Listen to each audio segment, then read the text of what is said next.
할렐루야. 네. 금요 철야 예배에 오신 여러분을 환영합니다. 네, 오늘도 다 함께 일어나셔서 다 함께 일어나셔서 다들 안 모였나요? 네. 다 함께 온 세상 창조주 찬양 드리겠습니다. 온 세상 창조주 온 세상 구원자 모든 것 이기신 능력의 하나님 온 세상 창조주 온 세상 구원자 모든 것 이기신 능력의 모든 만물 주는 찬양해 모든 민족 주께 경배해 모두 승리하리 모두 승리하리 열방 얻게 되리 하나님께서 통치하시네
새 노래로 주님께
에베소서 5장 우리 15절로 21절 말씀입니다.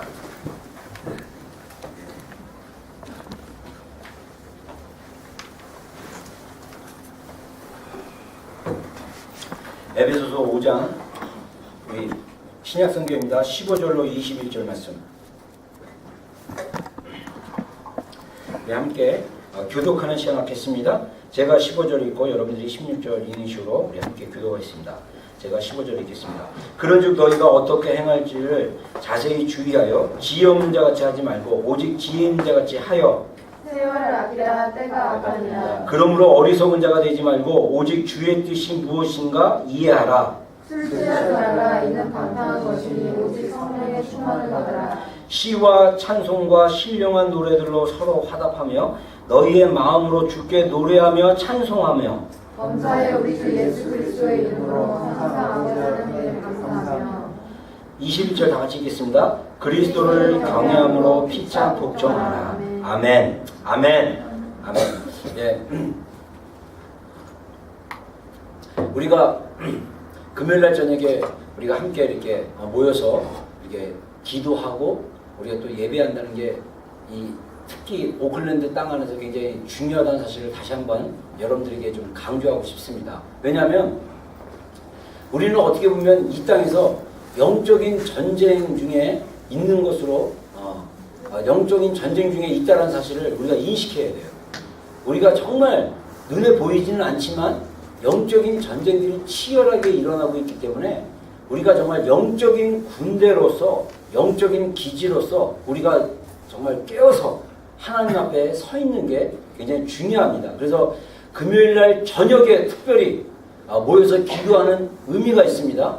여러분들 왜 금요 한국교회 안에 금요 차례가 있는지 아세요? 혹시 아시는 분? 네. 금요 차례가 한국교회만 있는데 왜 한국교회만 금요 차례가 있습니까? 금요일날 예수님이 고난을 받으셨기 때문에 매주 금요일마다 우리 한국교회는 초대교회 때부터 초대교회라는 것은 한국교회 복음이 전파되고 이제 막 초창기에 우리 민족이 예수님 믿기 시작했던 그런 일제시대 전 구한말 일제시대 그 어간을 얘기합니다. 그때 우리 조상들이 정말 예수님 믿고 나서 예수님의 십자가의 은혜가 너무나 큰 나머지 우리가 금요일날 모여서 예수님이 금요일날 저녁에 고난을 받으셨다고 하는데 우리가 매주 금요일마다 모여서 우리가 기도를 하자. 그래가지고 금요 차례가 시작됐다는 썰이 있습니다. 또 하나 한국교회 또 잘하는 그 기도가 무슨 기도죠? 새벽기도. 새벽기도는 어떻게 시작된지 아십니까? 워낙 그때 초창기 우리 초대교회 한국의 초대교회 당시에 거의 95% 이상이 다 농사를 짓는 그런 그 농경사회였는데 농사를 지려면 해가 뜨기 전에 일찍 일어나서 밭에 가거나 논을 가야 돼요. 왜냐하면 해가 이미 떠서 이렇게 해가 떠서 이렇게 하면 밭에 일을 할 수가 없어요. 그래서 해가 뜨기 전에 그 일을 해야 되는데 그래서 우리 농사 짓는 분들이 해 뜨기 전에 일찍 일어나서 농사를 지으셨어요. 근데 그때 나중에 이제 목사님이 되신 길성주 장로님이라는 분이 있는데 이분이 원래 예수님을 믿기 전에 도교라고 여러분들 혹시 들어보셨어요? 도교? 여러분들 그 저기 중국 영화 보면 강시 선생들 나오는 거 있죠? 그게 도교입니다.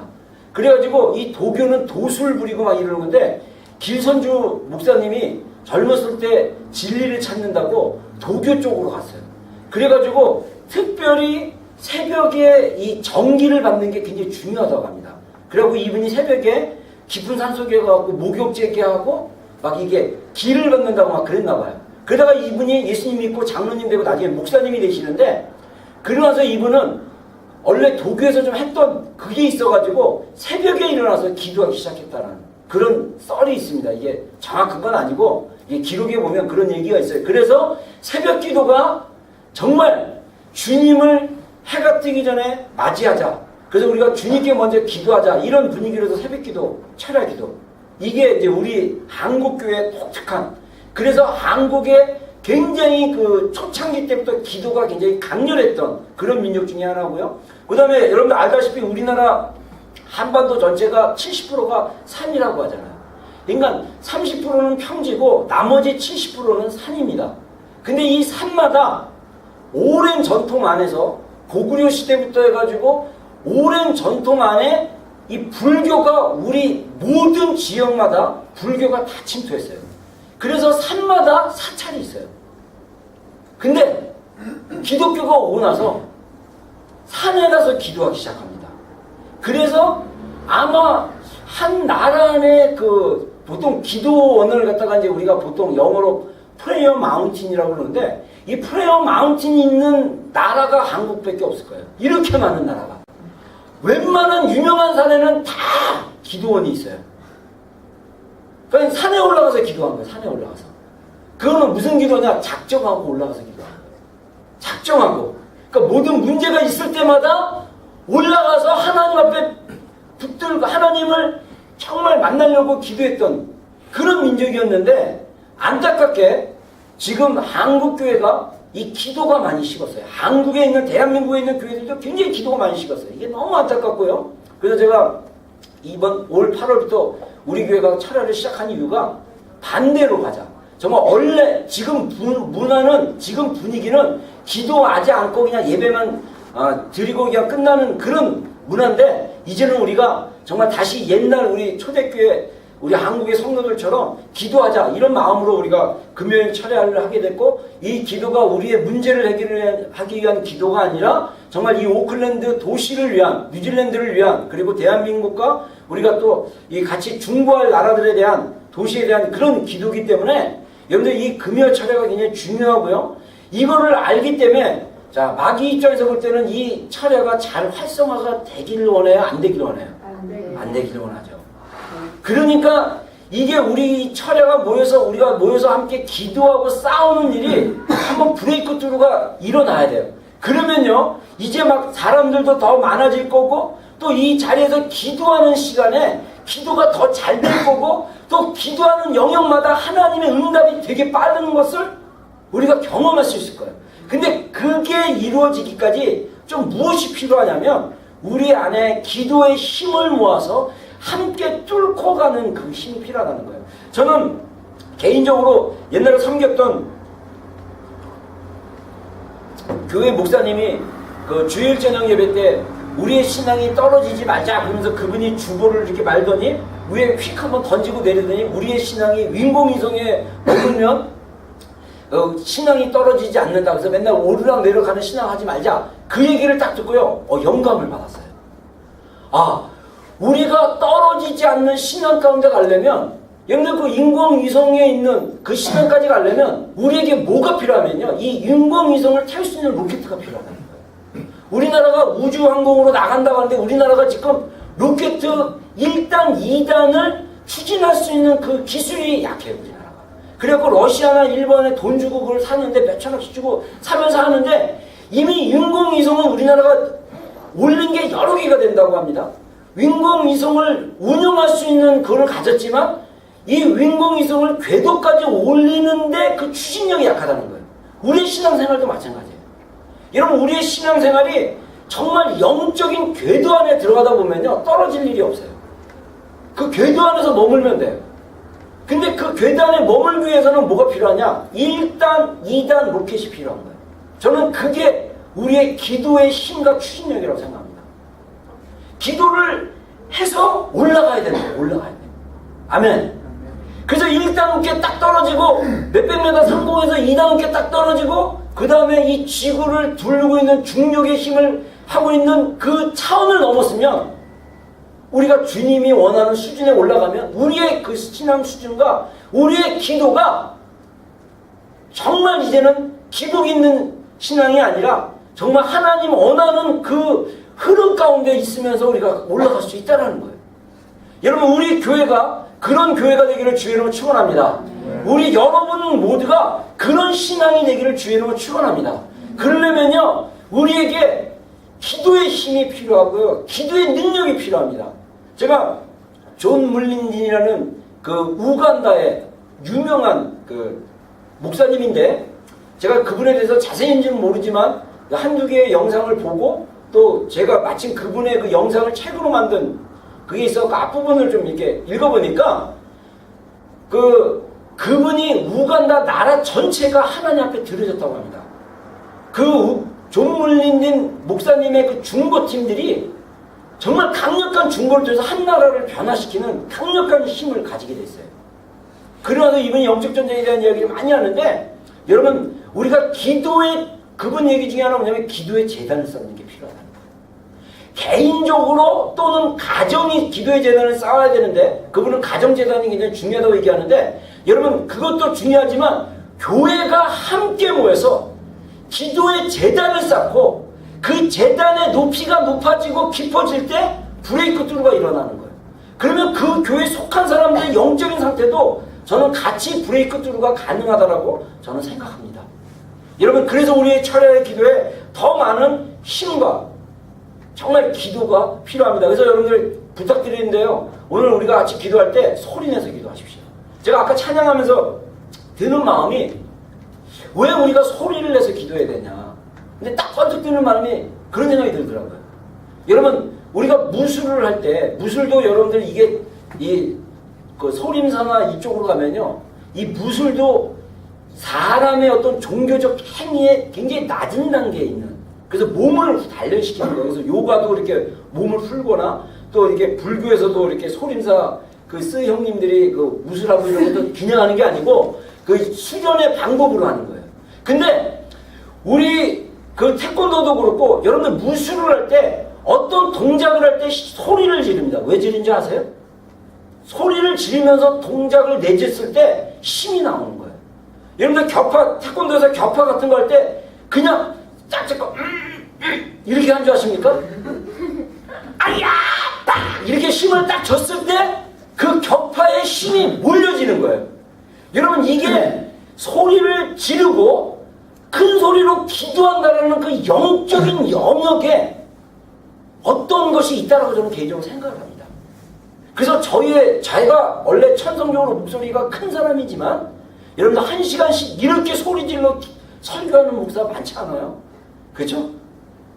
여러분 중요한 거는 우리가 기도할 때 소리를 내면서 내 안에 있는 것들이 주님 앞에 쏟아내면서 소리 질러 기도할 때 우리의 기도의 그 내면의 영역들이 강건해질 수 있다는 거예요. 그래서 우리의 속사람이 강해질 수 있는 방법 중에 하나 뭐냐면 우리가 기도 시간을 가져야 되는 거고 정기적으로 기도해야 되고 우리가 기도할 때 그냥 앉아서 눈 감고 묵상하는 기도가 아니라 소리를 내서 나의 생각 가운데 들어온 것들을 다 떨쳐버리고 주님께 집중할 수 있도록 소리를 내는 게 굉장히 중요하고요. 기도할 게 없으면 그냥 예수님의 이름만 부르면 돼요. 근데 어려운 거 하나도 없어요. 그냥 예수님만 부르면 됩니다. 주님만 부르면 되고요. 아버지 부르든지 하나님 부르든지 소리내서 기도하십시오. 아멘입니까? 네. 그래서 우리가 이따가 중보하고 그럴 때 소리내서 기도해서 우리가 정말 계속 우리의 기도가 좀 쌓아졌으면 좋겠습니다. 저는 오늘 여러분들과 함께 좀 그 성령으로 충만함을 받으라는 주님의 말씀을 가지고 함께 좀 나누고자 합니다. 여러분 이 에베소서는요 굉장히 중요한 그 서신서 중에 하나입니다. 왜냐하면 에베소서는요 교회론에 대해서 너무나 잘 나와 있는 그런 성경이고요. 또 에베소는 영적 전쟁에 대한 굉장히 많은 지식들이 쓰여진 책입니다. 그러면 왜 에베소서가 이런 영적 전쟁에 대한 내용들이 많이 써 있을까? 왜냐하면 에베소서라는 도시 자체가 영적인 도시였기 때문입니다. 여러분 에베소에는요 그 비너스 아데미를 섬기는 거대한 신전이 있다고 합니다. 그게 불가사의 몇 대 불가사의 안에 들어가는 신전이랄 정도로 굉장히 큰 신전이 있고요. 그 신전에서 날마다 제사가 드려졌어요. 그래서 이 제사가 드려짐으로 말미암아 그 도시 전체가 정말 뭐랄까 악한 영향력에 휩싸인 그런 도시라고 볼 수가 있어요. 그래서 사도 바울이 에베소 교인들을 향해서 에베소 6장에 가면 영적 전쟁에 대해서 얘기하는데 우리의 씨름은 혈과 육에 대한 것이 아니요 이 세상에 있는 어두운 권세자들과 이 어두운 악한 영에 대함이다. 이렇게 얘기하면서 뭐라고 그럽니까? 이 공중의 권세 잡은 자들, 정세, 정사, 권세자 막 이러면서 이 영적인 존재에 대한 그 서열들을 대해서 쭉 설명할 정도로 그것을 설명해야만 되는 그런 도시였다는 것입니다. 왜냐하면 에베소 교인들은 이미 영적인 것을 알기 때문에 그런 영적인 것에 대한 지식이 필요했다는 거예요. 이미 그들은 예수님 믿기 전에 이 거대한 제사들과 도시적인 어떤 우상 숭배의 그 영적인 일들, 여러분들 이들이 영적인 그 어떤 우상 숭배를 할 때 단순히 제사하는 형식으로만 하는 줄 아십니까? 여러분, 사단과 마귀들도 파워가 있어요. 마귀들도 파워가 있기 때문에 그들이 마귀의 어떤 그런 예배 방식과 마귀의 어떤 형식으로 가면 영적인 현상들이 나타나는 거예요. 여러분, 그래갖고 기 오래 한 사람들 보면 막 공중부양된다고 그러죠. 여러분, 공중부양이 뭔지 알죠? 몸이 이렇게 뜨는 거예요. 그리고 어떤 그런 종교적인 행위를 열심히 하는 사람들을 보면요, 실제로 신체나 어떤 영적인 체험들을 해요. 그것이 하나님께로부터 온 것이 아니라 사단으로부터 온 것이라. 그래서 사단이 그런 종교적인 열심을 가진 사람들, 종교적으로 헌신한 사람들을 파워를 보여줌으로써, 파워를 부여함으로써 그들이 그 종교적 열심에 더 열심히 할 수 있도록 사단이 유혹하고 있는 것을 볼 수가 있습니다. 아마도 에베소 교인들은 우상을 강렬하게 섬기고 열심히 섬겼을 때 그런 영적인 현상들을 경험했을 거라고 저는 생각합니다.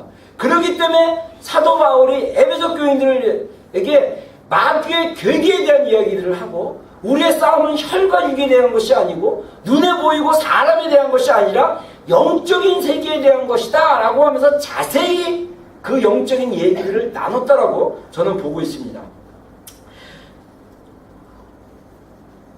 여러분, 저는 오늘날도 비슷하다고 생각합니다. 오늘날도 우리가 굉장히 영적인 그런 시대에 살고 있어요. 근데 그런 영적인 그것에 대해서 잘 모르고 있어요. 여러분, 이런 영적으로 정말 이 사단의 강력한 힘이 풀어주고 있는 이 세대 가운데, 이 시대 가운데 우리가 어떻게 살아야 됩니까? 오늘 성경 말씀해 보니까 그 15절에 그런즉 너희가 어떻게 행할지를 자세히 주의하여 지혜 없는 자같이 하지 말고 오직 지혜 있는 자같이 하라. 그러면서 그러므로 어리석은 자가 되지 말고 오직 주의 뜻이 무엇인가 이해하도록 하라. 이렇게 얘기합니다.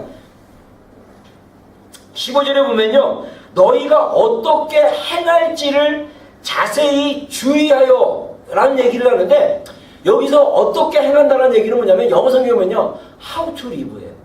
어떻게 너희가 살아야 할지를 너희가 주의 있게 지혜 없는 자같이 하지 말고 지혜 있는 자같이 살아라 라고 얘기합니다. 그래서 사도 바울은 에베소 교인들에게 어떻게 이 영적인 도시 안에서 영적인 그 영향력과 마귀의 영향력이 굉장히 강해진 이 도시 안에서 어떻게 영적으로 살아갈 것인가에 대해서 권면하고 있다는 거예요.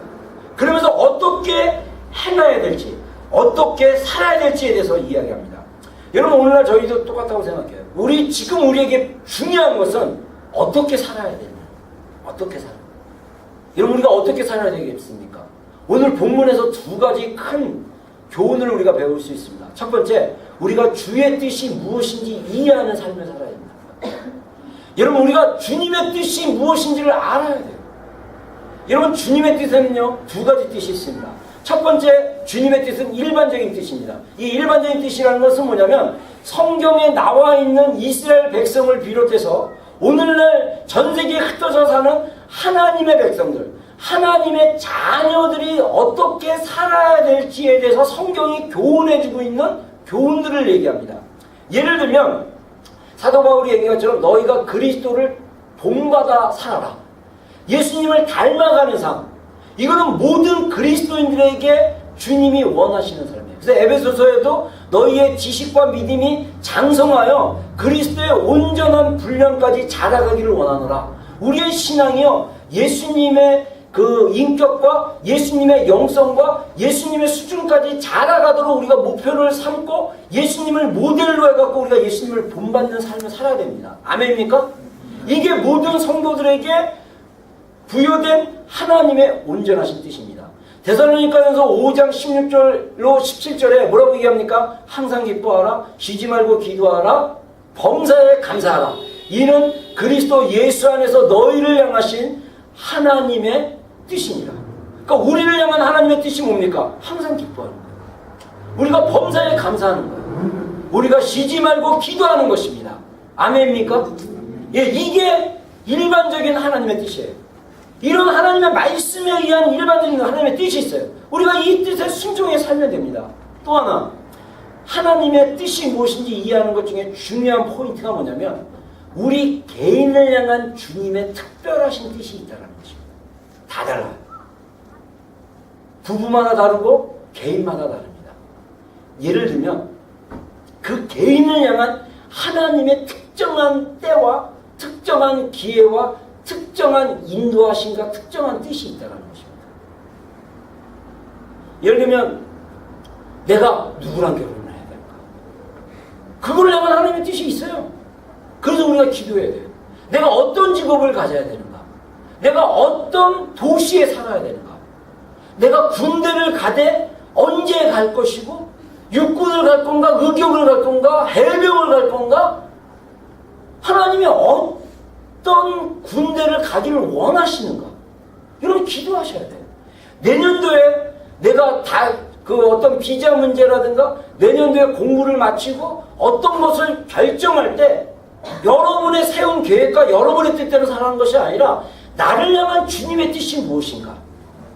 나를 향한 개인적인 주님의 뜻이 어떤가에 대해서 물어보셔야 된다는 거예요.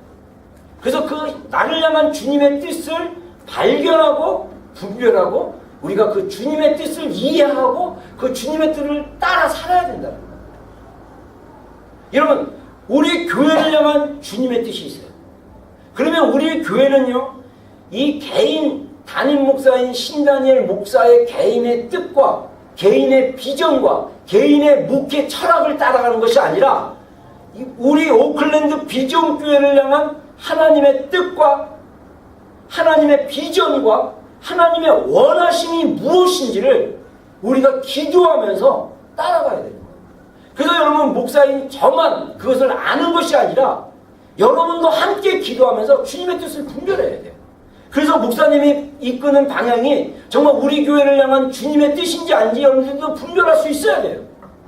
여러분 그래서 우리를 향한 특별한 주님의 뜻을 알기 위해서는요, 주님의 뜻을 이해하기 위해서는 우리에게 뭐가 필요하냐? 분별력이 필요합니다. 분별력.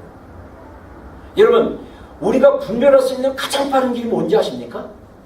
성령 충만 받으면 돼요. 우리가 성령님과 친밀해지면 주님의 뜻이 금방금방 알아져요. 근데 우리가 그걸 모르면요 맨날 헷갈려요. 선택을 했는데도 헷갈려. 내가 여기로 가기로 결정했는데도 불안해. 내가 이거 하기로 결정을 했는데도 늘 불안한 거야. 그게 왜 그렇습니까? 이게 내 뜻인지 주님의 뜻인지 확신이 안 서서 그래요. 여러분 주님의 뜻이 분명한 거를 알게 된다면 우리가 그 뜻에 감사하고 믿음으로 나아갈 수 있는 거예요. 그래서 우리가 우리를 향한 특별한, 우리 개인을 향한, 우리 교회를 향한, 이 시대를 향한 주님의 분명하신 뜻이 무엇인지 분별하는 게 필요합니다. 그러려면요 성령 충만 받아서 성령님과 친밀해져서 우리가 그 뜻을 쉽게 이해하는 게 빠른 길입니다. 두 번째, 우리가 어떻게 살아야 되느냐? 에베소 교인들을 향해서 사도 바울이 얘기한 게 뭐냐면 성령으로 충만하라는 거예요. 여러분 우리가 성령 충만해야 됩니다. 아멘입니까? 여러분 정말 성령 충만해야 돼요. 너무나 안타까운 것이 성령 충만을 경험해보지 못한 성도들이 너무나 많잖아요. 우리 교회도 마찬가지예요. 여러분 성령 충만을 경험해봐야 돼요. 성령이 충만하다는 건 뭐냐면요, 이 컵 안에 제가 물을 많이 마셔가지고 지금 3분의 1 정도밖에 없는데 제가 여기 밑에 물이 또 있거든요. 이 물을 갖다가 이렇게 부어요. 막 부는데 이 컵에 끝까지 차는 거예요. 제가 이거 딱 계속 부으면 이 물이 넘치겠습니까? 안 넘치겠습니까? 넘치죠. 넘치는 게 충만이에요. 제가 이게 지금 강단이 더러워질까봐 지금 안 넘치게 하고 제가 그냥 물을 마시겠는데, 여러분 성령 충만은 뭐냐? 이 컵 안에 주님의 영이, 이 컵은 우리 내면을 얘기합니다. 이 주님의 영이 여기 가득 차는 거예요. 주님의 영이 내 안에서 막 가득 흘러넘치는 거예요. 이 흘러넘치는 경험이 없기 때문에 우리의 믿음이 맨날 그 모양 이 모양인 거예요. 맨날 찌질거리는 거예요. 요 정도 그냥 요 정도까지 차는 거야. 한 90%까지 차는 거예요. 이만큼만 차도 사실은 기쁨이 있어요. 이만큼만 차도 우리 신앙생활이 어느 정도 있어요. 근데 문제는 뭐냐? 이게 충만하지 않기 때문에 이게 흘러가지가 않는 거예요. 그러면 이걸 갖다가 자꾸 마시니까 주는 거예요. 여러분, 충만하다는 것은 내 안에 있는 이 충만한 하나님의 영이 넘치는 것을 의미합니다. 그래서 성경에 보니까요, 술 취하지 말라. 이는 방탕한 것이니 오직 성령으로 충만함을 받으라고 합니다. 여러분, 술 취하는 것과 성령 충만한 것을 비유적으로 얘기했어요. 여러분, 여기서는 두 가지 의미가 있습니다. 하나는 뭐냐면 이 에베소 교인들이 성령 충만을 이해해 주기 위해서 술 취하지 말라라는 예를 했을 때 에베소 교인들은요, 두 가지를 생각했을 거예요. 하나는 뭐냐면 실제적으로 술 취하는 것에 대해서. 에베소 교인들이 예수님 믿기 전에 술에 취해봤겠습니까? 안 취해봤겠습니까? 취해봤겠죠. 예, 저도 예수님 믿기 전에 술에 취해봤어요. 술에 취해잖아요. 자기가 잘 컨트롤이 안 돼요. 그리고 내가 없었던 감정도 생겨요. 예를 들면 소심했던 사람이 술 취하면 담대해져요. 그리고 다시 술이 깨면 소심해지죠. 그렇죠? 왜냐? 알코올이 그 사람을 지배하기 때문에. 그러니까 자기가 통제가 안 되는 거예요. 술 취한다는 것은 알코올이 그 사람을 강력하게 통제하고 있다는 그런 뜻입니다. 또 하나, 에베소 교인들이 술 취하지 말라고 했을 때 그들은 그 에베소 교인들, 특히 에베소뿐만 아니라 그 헬라 문화에 있었던 지역에 있는 성도들이 알 수 있는 것이 있었습니다. 뭐냐면 종교적인 행위인데 그 디아오니스라고 그 헬라의 신 중에 특히 포도주에 관련된 신이 있어요. 주신. 그래서 이 신은 뭐냐면 술의 신이에요. 술의 신. 그래서 이 디아오니스라는 그 신을 예배할 때 사람들이 어떻게 예배하느냐? 특별히 여자들 중심으로 많이 예배했대요. 근데 거의 이게 기록에 보면요, 로마 시대 때 그 BC 100몇 년에 황제가 그 종교를 금했대요. 왜냐하면 주로 종교적인 행위를 어디 하냐면 산속에 들어가서 부녀자들만 모여서 이렇게 하는데 술을 신평 마신대요. 완전 술에 취해가지고 그 신 앞에 재단에 동물을 올리잖아요. 산채로 올린대요. 그리고 술에 취하고 나서 그 동물을 막 물어 뜯는데요. 살아있는 거예요. 산채로. 물어 뜯어가지고 피도 막 마신대요. 완전 이거예요. 근데 이 종교 자체가 어떤 게 있냐면 이 술에 취해가지고 막 예배하면 이 마귀가 영감을 주는 거예요. 막 마귀가 그 술에 취해서 막 그 신을 섬기고 막 재물을 갖다 막 물어뜯고 막 미친 짓 막 하면 이 마귀의 강력한 힘이 풀어지니까 그것을 사당적인 제사를 했던 사람들 안에 뭐가 임하냐면 마귀의 영감이나 계시가 막 임하는 거예요. 그래서 그렇게 예배한다는 거예요. 그래서 이미 사도 바울이 에베소 교인들에게 그렇게 얘기할 때는 이 사람들은 그런 종교적인 행위에 대해서 알고 있었다는 것입니다. 그러면서 술 취하지 말라는 거예요. 여러분, 성령 충만하면요, 주님이 우리에게 깨닫게 해주는 것이 굉장히 많습니다. 이걸 갖다가 우리가 일반적으로 계시라고 얘기하면 또 부담스러워하는 분들이 있어가지고 깨달음이라고 얘기합시다. 깨달음. 주님이 깨닫게 해주세요. 성령 충만하면 우리가 가졌던 질문들에 대한 답들이 일어나기 시작합니다. 내가 찾았던 어떤 문제의 답을 발견하게 될 것이고요.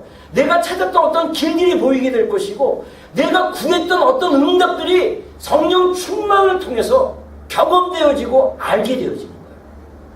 할렐루야. 그래서 성령 충만이 필요하다는 것입니다. 여러분, 우리가 성경을 보면요, 이 성령 충만이 성령님과 동행하는 삶이 얼마나 중요한지를 성경이 굉장히 강조한 것을 볼 수 있습니다. 특별히 요한복음 14장에 보면요, 예수님께서 보혜사 대신 성령님을 소개하고 이 성령님에 대해서 얼마나 많이 제자들에게 누차 강조를 했는지 몰라요. 요한복음 14장 18절에 뭐라는 얘기를 하냐면요, 내가 너희를 고아와 같이 버려두지 않고 너희에게 오리라. 여러분, 우리가 성령 충만하면요, 우리가 고아가 아니고 우리가 외로운 존재가 아니고 주님이 나와 함께 했다는 사실이 너무나 강렬하기 때문에 우리 안에 기쁨이 있는 거예요. 그리고 또 20절에 보면 그날은 뭐냐? 성령께서 너희 가운데 충만하게 임하셨을 때 내가 아버지 안에 너희가 내 안에 내가 너희 안에 있는 것을 알리라 라고 얘기했어요. 다시 말해서 여러분, 내가 예수님 안에 있고 예수님이 아버지 안에 있고 우리가 예수님 안에 있고 예수님이 우리 안에 있다라는 것을 자동적으로 알게 하는 게 뭡니까? 성령 충만이에요. 그래서 21절에 말하기를 나의 계명을 지키는 자라야 나를 사랑하는 자니 나를 사랑하는 자는 내 아버지께 사랑을 받을 것이요 나도 그를 사랑하여 그에게 나를 나타내리라. 여러분, 우리가 성령 충만하면요 주님의 사랑이 내 안에 흘러오는 거예요. 그러면서 주님을 알기 시작하는 거예요. 여러분, 정말 주님을 성령 충만한 가운데 경험하는 여러분이 되기를 주의 이름으로 축원합니다. 너무나도 우리가 성령 충만하지 못한 상태에서 예수님을 바라보고 하나님을 바라봄으로써 하나님에 대해서 예수님에 대해서 오해하시는 분들이 너무 많아요.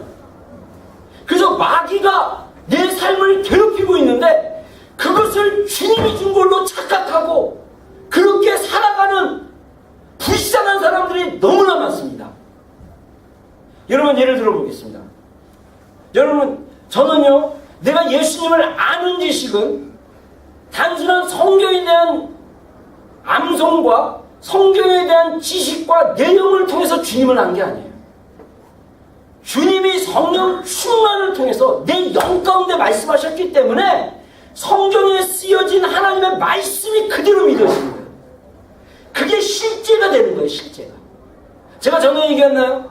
제가 부모님께 충분한 사랑을 못 받고 그 다음에 부모님이 그렇다고 나를 사랑하지 않는 게 아니었어요. 부모님이 너무나 나를 사랑했어요. 근데 그분들이 잘 표현을 못했어요. 그래서 나도 지금도 잘 표현을 잘 못하고 있는데 여러분, 이 표현을 잘 못 받으니까 제가 사랑을 잘 못 받았다고 생각했어요.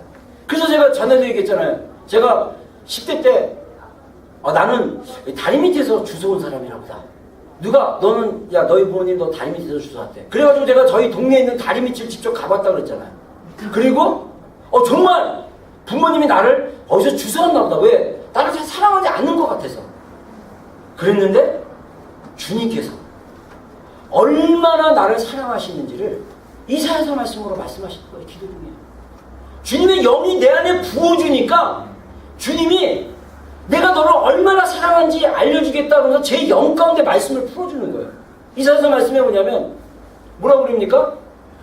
이스라엘아, 야곱아, 너희가 어찌하여 하나님께서 나의 신원하는 것, 내가 막 하나님께 하나님 도와주세요, 하나님 나 죽겠어요, 하나님 왜 나를 돌아보지 않습니까?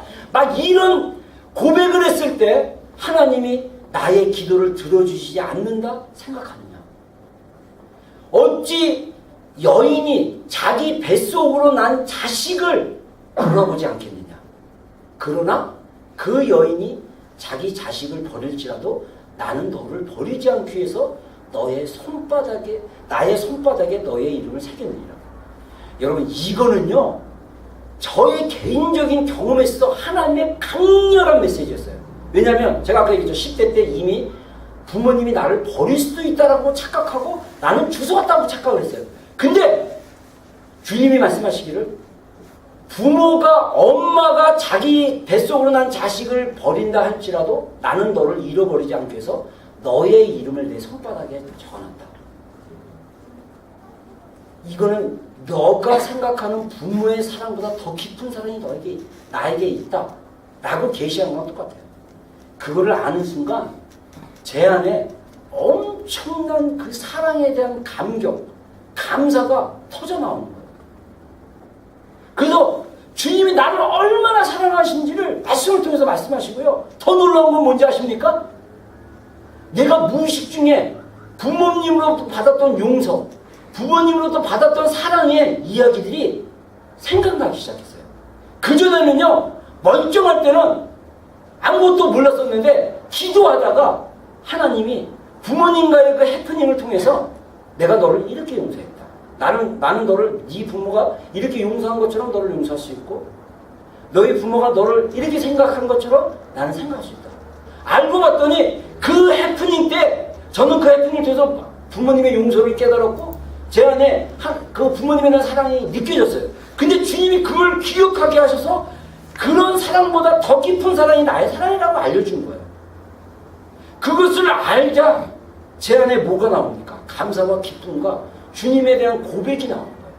오늘날 성령님이 깊이 우리 가운데 그 주님의 사랑, 십자가의 그 깊고 깊은 사랑을 우리가 정령 충만함으로 경험하지 못함으로써 너무나 많은 성도들이 자기의 그 어설픈 사랑, 자기의 그 뭐라 그럴까, 그냥 조금, 그냥 목마를 때 물 조금 이렇게 마시고 끝난 정도의 사랑 가지고 주님을 마치 다 아는 것처럼 얘기하는데 아니에요. 주님의 사랑은 너무나 깊고 넓습니다. 할렐루야. 제가 그 사랑으로 로마서를 읽으니까요, 로마서 8장의 사도 바울이 누가 그리스도의 사랑에서 우리를 끊으리요? 죽음이나 칼이냐 사망이냐 적신이냐 천사냐 그 어떤 것에서 우리를 향한 그리스도 예수 안에서의 사랑을 끊을 수 없느니라. 여러분, 제가 주님의 사랑을 경험한 다음에 그 말씀을 읽으니까요, 사도 바울의 그런 고백이 그냥 고백이 아니라 정말 절절한 고백이었어요. 절절한 고백. 천사나 기품이나 어둠이나 그 어떤 것도 주님의 사랑에서 끊을 수 없다. 제가 확신한 게 주님의 사랑에서 끊을 수 있는 것은 이 땅에 아무것도 없다는 것을 알았어요. 여러분, 그게 강력한 주님의 사랑입니다. 할렐루야.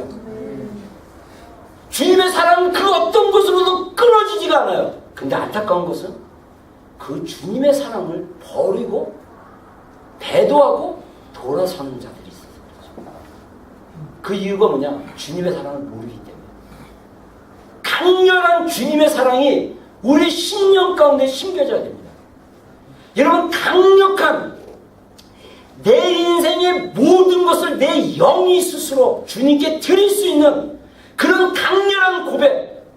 주님, 내 인생은 내 것이 아니고 주님의 것입니다. 그냥 하는 소리가 아니라 내 영이 진짜 그렇게 고백함으로써 주님이 당장 너 보따리 싸고 너 한국으로 돌아가 라고 하면 기쁜 마음으로 주저함 없이 보따리 싸고 한국으로 돌아갈 수 있는 담대함, 두려움 없이 주저함 없이 네가 가지고 있는 거 다 버려두고 너는 나를 쫓아 라고 했을 때 그 있는 거 다 버려두고 쫓을 수 있는 그 강력함, 그 담대함, 그 사랑, 그게 어떻게 가능합니까? 성령님이 알게 하셔요. 성령님이 강력하게 우리 가운데 충만한 가운데 임하셔요. 여러분, 우리가 성령 충만을 경험하지 못함으로써 오늘 우리의 신앙이 얼마나 얕은 신앙이고 우리의 신앙이 얼마나 엎어지고 넘어지고 또 일어나고 넘어지고 또 일어나는 신앙인지 몰라요. 여러분, 강력한 주님의 사랑을 경험하는 여러분이 되기를 주의 이름으로 축원합니다. 그게 바로 강력한 성령님이에요. 충만입니다. 여러분, 요한복음 14장 26절에 뭐라고 이야기합니까? 보혜사 곧 아버지께서 내 이름으로 보내신 성령, 그가 너희에게 모든 것을 가르치고 내가 너희에게 말한 모든 것을 생각나게 하리라. 여러분, 성령의 강력한 충만함이 우리 안에 있으면요, 주님이 우리를 가르쳐 준 거에 대해서 알고 있어요. 누가 가르칠 필요가 없어요. 그렇다고 이걸 오해해가지고 나는 이제 더 이상 배울 게 없네. 그러면 이거는 성령 충만이 아니야. 교만 충만이지. 성령 충만을 통하면 주님이 가르쳐 주세요. 생각나게 하세요. 여러분, 이게 필요합니다. 여러분, 성경에 보면 사도 바울이요, 이러한 성령님의 강력한 역사를 경험했던 사람입니다. 여러분, 사도 바울의 간증을 들어보면요, 성경 여러 군데 자기의 간증이 나오는데 사도 바울이 얼마나 말씀대로 살았는지 몰라요. 여러분, 사도 바울은요, 우리 보통 사람들의 도덕적인 생활의 수준에서 넘어선 사람이었어요. 진짜 율법으로는 흠이 하나도 없는 그의 고백처럼 율법으로는 흠도 없고 점도 없는 그런 삶을 살아낸 사람입니다. 근데 그가 고백하기를 나는 죄인 중에 괴수다. 내가 죄인 중에 죄인이다. 라고 고백할 정도로 그 내면이 주님 앞에 뒤집어진 그런 사람입니다. 그런 사도 바울이 겉으로는 도덕적으로는 흠이 없고 점도 없지만 그 내면에 수많은 갈등과 고민과 육신과의 싸움이 있었기 때문에 로마서에 나와 있는 육신의 싸움, 갈라디아서에 나오는 육신의 정욕, 이런 거에 대해서 얘기할 수 있었던 거예요. 여러분 사도 바울이 로마서 8장에 뭐라고 얘기하는지 아십니까? 8장 13절에 14절에 너희가 육신대로 살면 반드시 죽을 것이로되 영으로서 몸의 행실을 죽이면 살리니 무릇 하나님의 영으로 인도하심을 받는 사람은 곧 하나님의 아들이라. 여러분 너무나 안타까워요. 로마서 8장 13절에 뭐라고 합니까? 너희가 육신대로 살면 반드시 죽을 것이로되. 우리가 거듭난 그리스도인이에요. 여기서 너희가 거듭난 그리스도인이니까 세상에 안 믿는 사람들입니까? 거듭난 그리스도. 로마에 있는 성도들을 향해서 분명히 얘기하기를 너희가 육신대로 살면 반드시 죽을 것이되 성령으로서 몸의 행실을 죽이면 살리니. 다시 말해서 거듭난 그리스도인들이 거듭났음에도 불구하고 육신대로 살아갈 수 있다는 것입니다. 여기서 육신은 뭡니까? sinful natural. 다시 말해서 죄된 본성대로 살아가는 거예요. 죄된 본성이 뭡니까? 누가 나를 화나게 하면 그 화를 그대로 내는 게 죄된 본성이에요. 누가 나의 마음을 자극하면 미움이 막 일어나고 질투가 일어나는 게 죄된 본성입니다.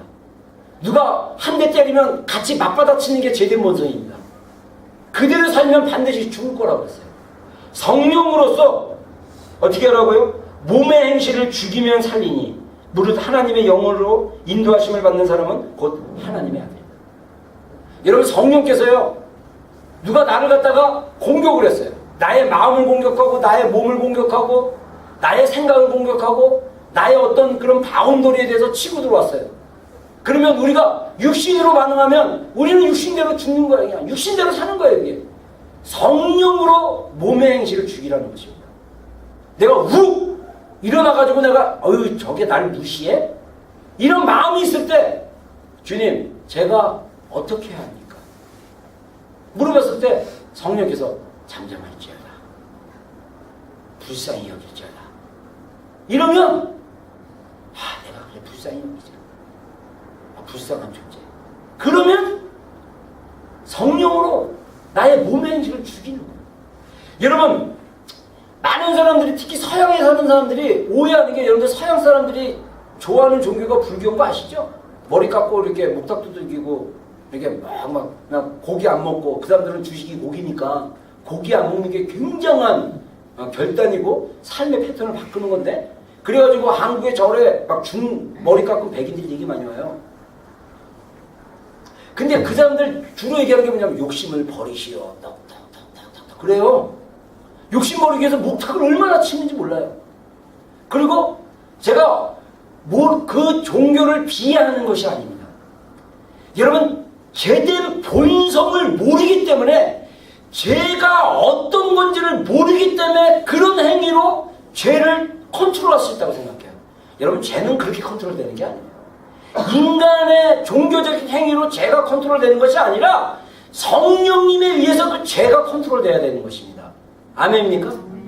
성령님이 그 죄성을 소멸시켜주거나 그 죄성을 경감시키거나 그 죄성을 잡아주셔야 돼요. 그래야 그 사람의 죄성이 죽어버려야 돼요. 그리고 주님의 음성을 듣고 순종하다 보면 내가 바뀌게 되는 거예요. 여러분 세상에 그 어느 종교보다 내면적인 종교고 그 어느 종교보다 내면의 변화를 강조하고 있음에도 불구하고 오늘날 우리의 기독교가 눈에 보이는 것만 따라가다 보니까 우리의 내면에 대해서 관심을 안 가져요. 이게 왜냐? 성령님에 대한 체험이 없기 때문에 그래요. 여러분 성령 충만을 경험하면요 나의 내면이 뒤집어지고 나의 내면이 바뀌고 나의 생각이 바뀌는 거예요. 여러분 그래갖고 알코올 중독자도 확 돌아서고요. 마약 중독자도 확 돌아서고요.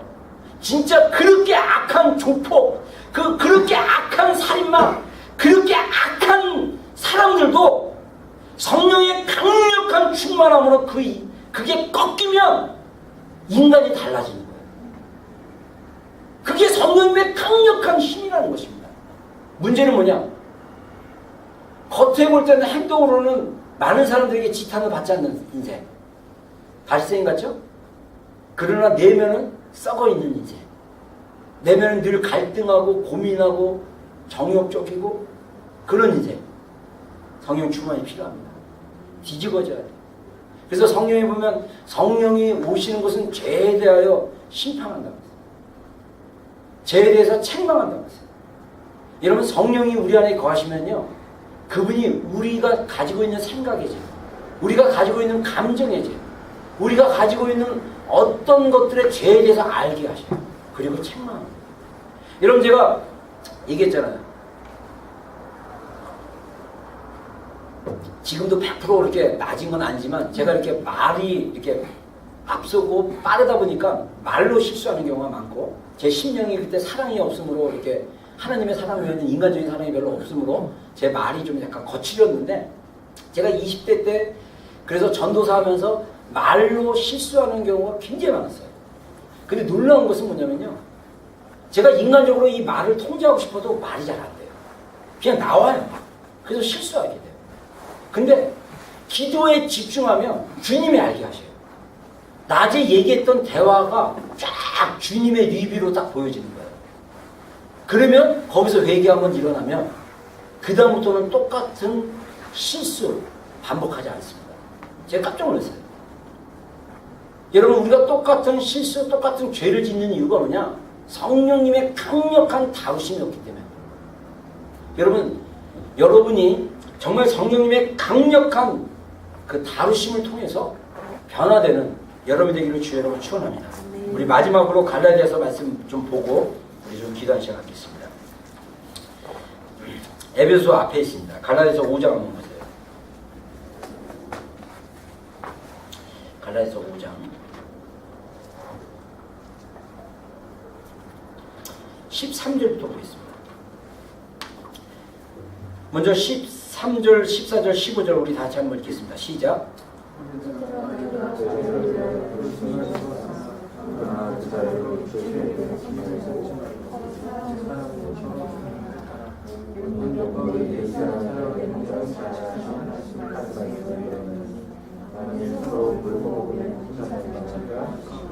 네. 자, 여기서 여러분들 항상 성경을 읽을 때 염두에 될 게 뭐냐면, 특별히 신약의 서신서 같은 경우는 이미 실제로 그런 가능성이 있는 것에 대해서 있기 때문에 사도 바울이 경고하는 것입니다. 뭐라고 얘기합니까? 너희가 자유를 위하여 부르심을 입었으니까 자유로 육체의 기회를 삼지 말고 오직 사랑으로 서로 종노릇해라.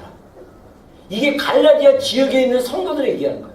성도들끼리 사랑으로 서로 종노릇하는 거예요. 그렇다고 사랑으로 종노릇해라, 그래서 내가 주인이 되고 상대방을 종을 부리는 거는, 그거는 정말 무식하고 단순한 거고요.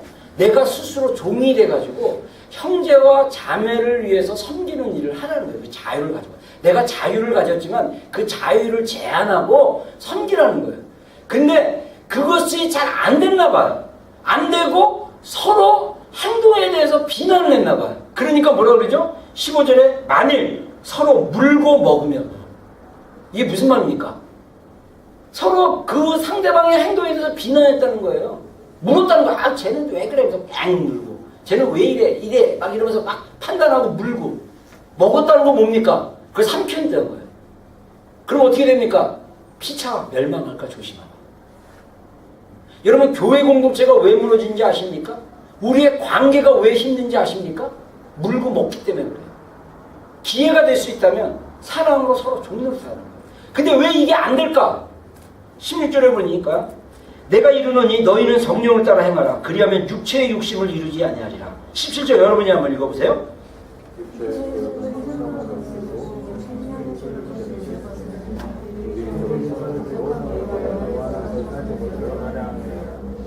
네. 자, 육체의 소욕과 성령의 소욕이 있습니다.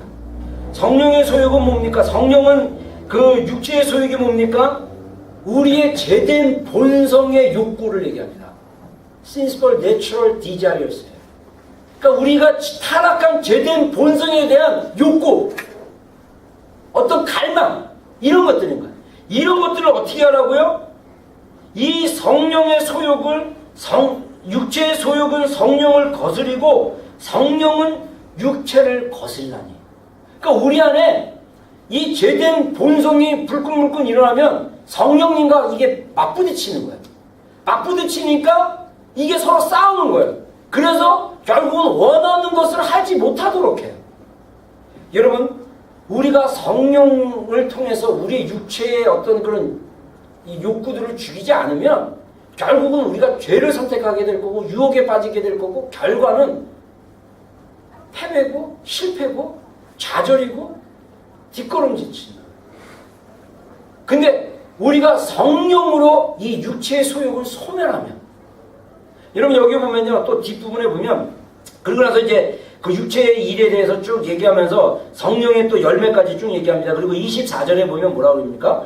그리스도 예수의 사람들은 육체와 함께 그 정욕과 탐심을 십자가에 못 박았느니라. 여기서 육체와 함께 제된 본성과 함께 그 정욕, 디자이어스하고 패션스예요. 패션스. 여러분 이게 무슨 말이냐면요, 우리의 제된 본성이요, 열정이 있어요. 근데 이것을 십자가에 못 박지 않으면 그 열정이 결국은 주님을 거스리게 될 수 있다는 것입니다. 여러분 그 육체적 열정이라는 게 딴 게 아니에요. 여러분 하나님의 일을 열심히 하는데 그게 제된 본성에 의해서 열심히 하는 사람들이 있어요. 칭찬받기 위해서, 그 다음에 사람들에게 보여지기 위해서. 그러다 보면 그 열정으로 인해서 뭐가 거스리냐? 성령님과 부딪히는 거예요.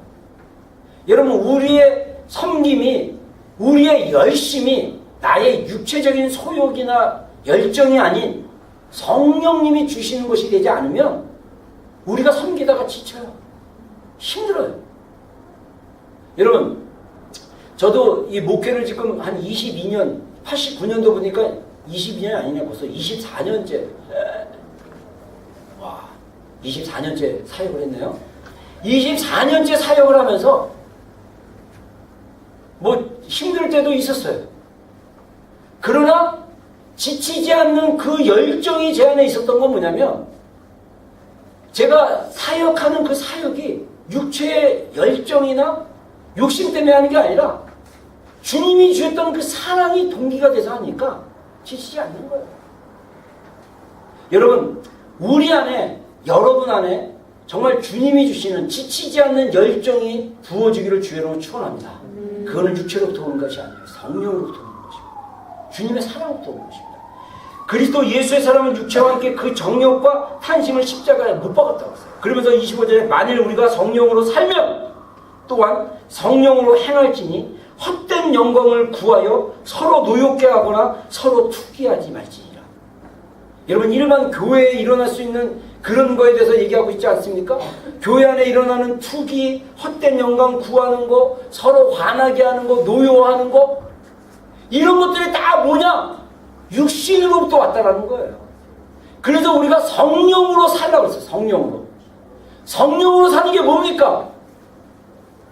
성령으로 살면 또한 성령으로 행할지니. 여기서 영어 성경에 보면요, 성령으로 사는 것은 뭐냐면요, 영어 성경에 보면 25절에 그 we live by the Spirit이에요. 그리고 let us keep in step with the Spirit. 다시 말해서 성령으로 사는 것은 뭐냐면 성령님에 의해 살고, 그 다음에 우리가 성령께서 인도하시는 그 스텝에 의해서 한 발 한 발 지켜서 나가는 거. 이게 성령으로 행하는 거예요. 그러니까 다시 말해서 우리가 성령님에 대해서 알고 그분을 인식하고 그분이 거듭난 그리스도 안에 내주하에 계시니까 내주한 그분이 우리에게 말씀하셨을 때 우리가 그분의 음성을 듣고 스텝 바이 스텝으로 그분의 인도하심을 받고 그분이 우리에게 충만하게 임하실 때 우리를 컨트롤하실 때 우리가 거기에 순종해 나갈 수 있다는 것입니다. 결론을 얘기했을 때 딴 거 없어요. 성령 충만 받으면 다 해결됩니다. 성령님이 어떤 분인지 알게 돼요. 그리고 그분이 어떻게 나에게 말씀하신지 나와 독특하게 말씀하시는 그 코드 방법이 있어요. 여러분 라디오 수신하고 TV 수신할 때 채널을 맞추면 그 안테나가 맞아가지고 그 수상기에 그 화면이 나오고 소리가 나오는 것처럼 하나님께서 우리와 개인적인 주파수를 맞추기를 원하시거든요. 그래서 개인적인 주파수가 맞았을 때 내가 성령님과 통할 수 있는 주파수가 있어요. 그게 다 똑같은 게 아니에요. 다 틀려요. 그래서 그 주파수를 맞춰서 성령님에 의해서 성령님으로 인도하심을 받는 그런 삶을 살아야 된다는 것입니다. 그럼 목사님은 어떻게 합니까? 결론은 똑같아요. 성령 충만을 받으셔야 돼요. 그 밖에 답이 없어요. 아무리 설명해줘도 잘 이해가 안 돼요. 내가 성령님의 충만함을 경험하고 나서 그분과 사랑 가운데 예수님과 사랑 가운데 빠지고 나서 그리고 그분과 교제하다 보면 성령님의 방법이 내 안에 보여지게 되고 그 방법을 통해서 우리가 주님 성령님의 인도하심을 경험할 수 있는 거예요. 우리가 그것은 스스로 경험되어지고 주파수를 맞춰야 됩니다. 그럼 어떻게 성령 충만을 받습니까? 간단하죠. 그냥 구하면 됩니다. 하나님은 지난주에 얘기했죠.